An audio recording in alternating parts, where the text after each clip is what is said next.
Kutokea tulisema tunavuka, tukavuka kweli, kutoka robo finali tukaenda nusu finali. Tukasema hatuishii hapa, na kweli hatukuishia hapo.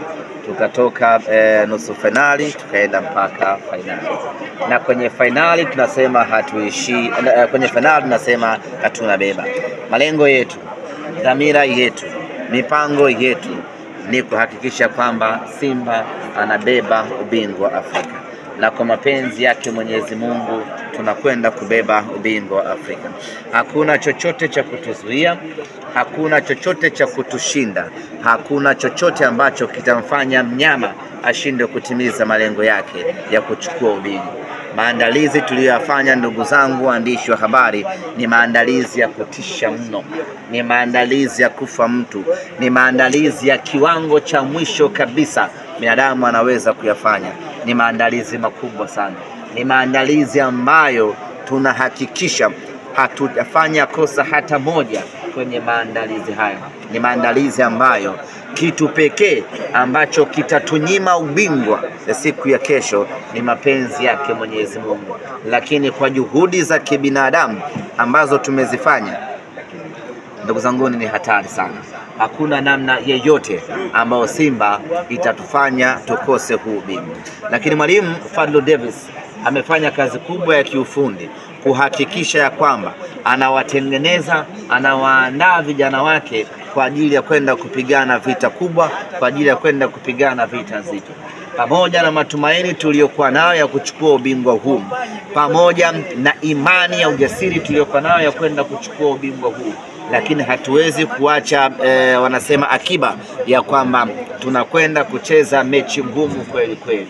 Aina ya mpinzani ambaye tunakwenda kucheza naye ni mpinzani mgumu, mwenye kila kitu kwenye maandalizi, mwenye fedha, mwenye uzoefu, mwenye ushawishi, mwenye kila kitu.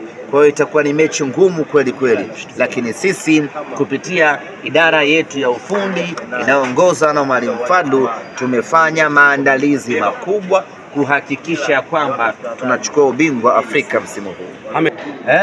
Kwanza ndio raha ya mpira kuona napata upinzani kama huu, na upinzani wa mtu kututania ama kuandaa vibonzo kwa ajili ya kutucheka, sisi hivyo hatuna mashaka naye.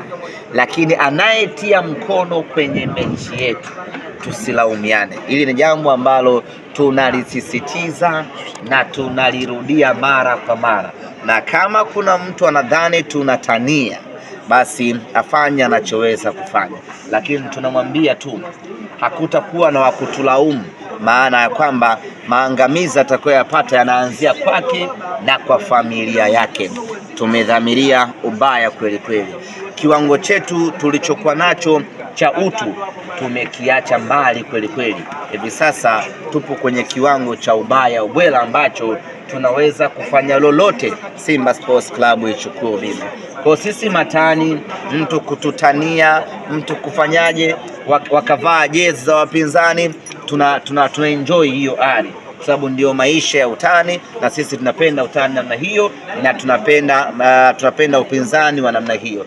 Lakini atakayetia mkono, mzee, waambie watu wa Mwanza, atakayetia mkono kwenye shughuli hii sio yeye tu, na kizazi chake. Si jambo jepesi. Simba kwa ubora wetu wote tuliokuwa nao, tumesubiri hii hatua kwa miaka 30. Tumefika hii hatua na tuko tayari tuko tayari kupoteza finali kwa kuzidiwa na mpinzani kiwanjani, kwa sababu tunamheshimu mpinzani anaotoa wake, lakini sio kupoteza eti kuna mtu amejifanya yeye mtaalamu akaja kufanyia vitu, tutamfanya vibaya.